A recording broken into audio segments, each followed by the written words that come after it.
Pán Grendel, ja som si myslel, že už ma tu dneska nič neprekvapí, ale vynikajúco ste ma rozosmial. A ďakujem pekne, lebo to malo hlavu aj petu. Veľmi sa mi páčilo to slovo, že valorizovať. A ja by som sa teda chcel dohodnúť s vládnymi poslancami, že by sme sa nejako ujednotili, že či valorizovať znamená niekoho oholiť, alebo mu pridať. Lebo valorizovať som doteraz bral, že plus, ale teraz, že ideme ľuďom valorizovať tieto poplatky, tak vlastne ich ideme obrať. Hej? Tak možno aj podnet pre pána Jakaba, že či si na túto stránku dopredu aj nezadefinuje na novo slovo valorizovať, lebo je fajn.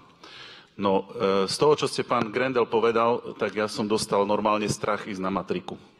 Ja normálne sa bojím, že ako ma tam zvalorizujú, takto by som to povedal. No a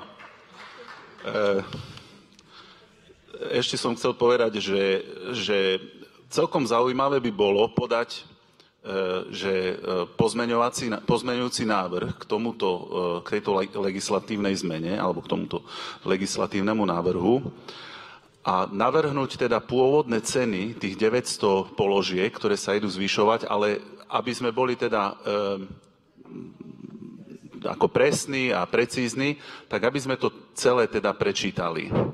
To mi príde ako ten Koktavi, čo predával Biblie, že či kúpite Bibliu, alebo vám mám prečítať. A takto teda by sme tu mohli sedieť, nie že do Vianoc, vážení. Ja to odhadujem do Veľkej noci, že to dáme. Kľudne nás tu držte aj do polnoci, vážení. Ďakujem pekne. Tak máme rokovanie do polnoci, tak čo si väčšina odhlasovala, tak to asi sa bude diať, lebo tak to sa deje po 9. večer. Čo dodať na záver?